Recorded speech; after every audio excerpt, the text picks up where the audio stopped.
ಚಿತ್ರರಂಗದ ದಿವಂಗತ power star Puneeth Rajkumar ಅವರ ಹುಟ್ಟುಹಬ್ಬದ ಹಿನ್ನೆಲೆ 21 ವರ್ಷಗಳ ಹಿಂದೆ ತೆರೆಕಂಡಿದ್ದ ಆಕಾಶ್ ಸಿನಿಮಾ ಇವತ್ತು ಮತ್ತೆ ಮರುಬಿಡುಗಡೆಗೊಂಡಿದೆ. ರಾಜ್ಯದಾದ್ಯಂತ 80ರಿಂದ 100 ಥಿಯೇಟರ್ಗಳಲ್ಲಿ ಈ ಸಿನಿಮಾ ಮತ್ತೆ ರಿಲೀಸ್ಗೊಂಡಿದೆ. ಸೊ 17ಕ್ಕೆ ಪುನೀತ್ ರಾಜ್ಕುಮಾರ್ ಅವರ ಹುಟ್ಟುಹಬ್ಬ ಇದೆ. ಹಾಗಾಗಿ ಇವತ್ತು ಶುಕ್ರವಾರ ಸಿನಿಮಾ ರಿಲೀಸ್ಗೊಂಡಿದೆ. ನಾವಿವತ್ತು ಬೆಂಗಳೂರಿನ ನರ್ತಕಿ ಥಿಯೇಟ್ರಲ್ಲಿದೆ. ನರ್ತಕಿ ಥಿಯೇಟ್ರಲ್ಲಿ ಪುನೀತ್ ರಾಜ್ಕುಮಾರ್ ಅವರ ಅಭಿಮಾನಿಗಳ ಸಂಭ್ರಮ ಮುಗಿಲುಮಿಟ್ಟಿದೆ. ಪುನೀತ್ ರಾಜ್ಕುಮಾರ್ ಅವರು ಇಂದು ನಮ್ಮೊಂದಿಗೆ ಇಲ್ಲದಿದ್ದರೂ ಕೂಡ ಅವರನ್ನು ದೊಡ್ಡ ಪರದೆಯ ಮೂಲಕ ನೋಡುವ ಮೂಲಕ ಅಭಿಮಾನಿಗಳು ಅವರನ್ನು ಸ್ಮರಿಸಿಕೊಳ್ತಾ ಇದ್ದಾರೆ. ಅವರ ಹುಟ್ಟುಹಬ್ಬವನ್ನು ಸಂಭ್ರಮದಿಂದ ಆಚರಣೆ ಮಾಡ್ತಾ ಇದ್ದಾರೆ. ಇವತ್ತು ಮರು ಬಿಡುಗಡೆಗೊಂಡಿರುವ ಆಕಾಶ್ ಸಿನಿಮಾದ ಬಗ್ಗೆ ಪುನೀತ್ ಅಭಿಮಾನಿಗಳು ಏನು ಹೇಳ್ತಾರೆ ಹಾಗೂ ಅಪ್ಪುನ ಎಷ್ಟು ಮಿಸ್ ಮಾಡ್ಕೊಳ್ತಿದ್ದಾರೆ ನೋಡ್ಕೊಂಡು ಬರೋಣ ಬನ್ನಿ.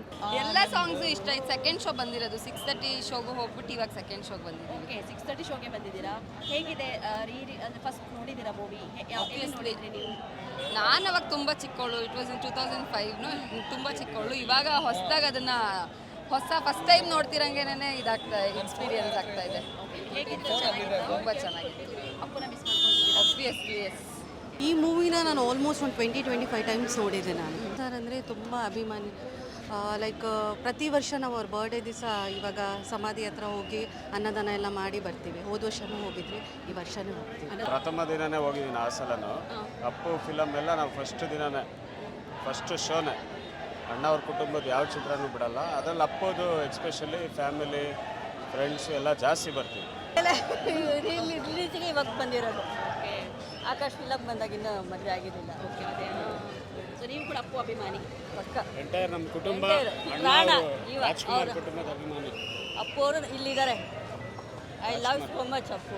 ನಾವು ಅಪ್ಪು ಮೂವಿನ ಅಪ್ಪು ಸ್ಟಾರ್ಟಿಂಗ್ ಆದಾಗಿಂದ ಹಿಡಿದು ಚಿಕ್ಕ ಹುಡುಗನಿಂದನೂ ಅಪ್ಪು ಸಿನಿಮಾಗಳು ನೋಡ್ಕೊಂಡು ಬಂದಿದ್ದೀವಿ. ಇವಾಗಿಂದಲ್ಲ, ಸ್ಟಾರ್ಟಿಂಗಿಂದನೂ ಕೂಡ. ಮತ್ತು ಅವ್ರು ಚಿಕ್ಕ ಹುಡುಗನಿಂದ ಸಿನಿಮಾಗಳು ನೋಡ್ಕೊಂಡು ಬಂದಿದ್ದೀವಿ. ಓಕೆ, ಇದು ಬಂದ್ಬಿಟ್ಟು ಮೇನಕಾ ಥಿಯೇಟ್ರಲ್ಲಿ ರಿಲೀಸ್ ಆಗಿತ್ತು. ಆ ಥಿಯೇಟ್ರ್ ಸ್ವಲ್ಪ ಕಡಿಮೆ ಆಗಿತ್ತು. ಅವಾಗಲೇ 500 ರೂಪಾಯಿ 1000 ರೂಪಾಯಿ ಬ್ಲ್ಯಾಕ್, 500, 600, 700 ರೂಪಾಯಿ ಬ್ಲ್ಯಾಕ್ ಕೊಡ್ತಿತ್ತು. ಇವತ್ತು ಪ್ರೆಸೆಂಟ್ ನೋಡಿ 21 ವರ್ಷ ಆದಮೇಲೆ ರಿಲೀಸ್ ಆದರೂ ಕೂಡ ಇವತ್ತು 700-800 ರೂಪಾಯಿ ನೀವು ನೋಡಿರ್ಬೋದು ಬ್ಲ್ಯಾಕ್ ಕೊಡ್ತಿದೆ. ರಿಯಲ್ ಸ್ಟಾರ್ ಅವ್ರು ನಮ್ಗೆ ಬಿಟ್ಕೊಡೋಕ್ಕಲ್ಲ. ನಮ್ಗೆ ಇವರು ಸೆಕೆಂಡ್ ತುಂಬಾ ಸ್ಟಾರು ಅಪ್ಪು ಸಾರ್ ಎಲ್ಲ ಒಂದೇ. ರಿಯಲ್ ಸ್ಟಾರು ಅಪ್ಪು ಸಾರ್ ಅಂದರೆ ಎರಡು ಒಂದೇ. ಅವ್ರು ಬೇರೆ ಅಲ್ಲ, ಇವ್ರು ಬೇರೆ ಅಲ್ಲ, ಎಲ್ಲ ಒಂದೇ. ನಮಗೆಲ್ಲ ತುಂಬಾ ಎಲ್ಲರೂ ಬೇಕು. ಆದರೆ ಅಪ್ಪುದು 2005ರಲ್ಲಿ ರಿಲೀಸ್ ಆಗಿದ್ದು ಮೇನಕಾ ಥಿಯೇಟ್ರಲ್ಲಿ. ಅವಾಗ ನಾವು ಟೈಮ್ ಚಿಕ್ಕ ಹುಡುಗರು ನಾವು. ಅವಾಗ 8.5 ರೂಪಾಯಿ ಕೊಟ್ಟು ಸಿನಿಮಾ ನೋಡಿದ್ದು. ಆ ಕ್ರೇಜ್ ಅವಾಗ ಹೆಂಗಿತ್ತು ಅದಕ್ಕಿಂತ ಡಬಲ್ ಕ್ರೇಜ್ ಇದೆ. ಡಬಲ್ ಕ್ರೇಜ್ ನೋಡಿ, ಜನಸಂಖ್ಯೆ ನೋಡಿ. 2005ರಲ್ಲಿ ತೆರೆಕಂಡ ಈ ಆಕಾಶ್ ಸಿನಿಮಾ ಅಂದಿನ ಕಾಲದ ಬಿಗ್ ಬಜೆಟ್ ಸಿನಿಮಾ ಆಗಿತ್ತು. 2 ಕೋಟಿ ರೂಪಾಯಿ ವೆಚ್ಚದಲ್ಲಿ ಈ ಸಿನಿಮಾ ಮೂಡಿ ಬಂದಿತ್ತು. ಅಂದಿನ ಕಾಲದಲ್ಲಿ ಈ ಸಿನಿಮಾ 2 ಕೋಟಿ ಬಜೆಟ್ ಅನ್ನೋದು ದೊಡ್ಡ ಮೊತ್ತವಾಗಿತ್ತು. ಸೊ ಆದರೆ ಈ ಮೂವಿ ಕಲೆಕ್ಷನ್ ಮಾಡಿದ್ದು ಬರೋಬ್ಬರಿ 10 ಕೋಟಿ ರೂಪಾಯಿ. ಆ ಟೈಮಲ್ಲಿ 2 ಸಿನಿಮಾಗಳು ವಿದೇಶದಲ್ಲಿ ಕೂಡ ಚಿತ್ರೀಕರಣಗೊಂಡಿದ್ದು ಈ ಚಿತ್ರದ ವಿಶೇಷ. ಎಷ್ಟು ಎಕ್ಸೈಟ್ಮೆಂಟ್ ಆಗಿ ಜನರು ಥಿಯೇಟರ್ಗೆ ಬಂದು ನೋಡ್ತಿದ್ರು, ಅದೇ ಎಕ್ಸೈಟ್ಮೆಂಟ್ ಕೂಡ ಇವತ್ತು ಕೂಡ ಇದೆ. ಅಭಿಮಾನಿಗಳು ತಮ್ಮ ನೆಚ್ಚಿನ ಅಪ್ಪುನ ಮಿಸ್ ಮಾಡ್ಕೊಳ್ತಾ ಇದ್ದಾರೆ. ನೆನೆಸ್ಕೊಂಡು ಕಣ್ಣೀರು ಕೂಡ ಹಾಕ್ತಾ ಇದ್ದಾರೆ. ಒಟ್ಟಿನಲ್ಲಿ ಅಭಿಮಾನಿಗಳು ಪುನೀತ್ ರಾಜ್ಕುಮಾರ್ನ ಬಿಗ್ ಸ್ಕ್ರೀನಲ್ಲಿ ನೋಡಿಕೊಂಡು ಮತ್ತೆ ಅವರ ನೆನಪನ್ನು ಮೆಲುಕು ಹಾಕ್ತಾ ಇದ್ದಾರೆ. ಕ್ಯಾಮ್ರಾ ಪರ್ಸನ್ ಪ್ರದೀಪ್ ಜೊತೆ ಪೂರ್ಣಿಮಾ ಪ್ರಣಕಿಲ, ದ ಫೆಡರಲ್ ಕರ್ನಾಟಕ, ಬೆಂಗಳೂರು.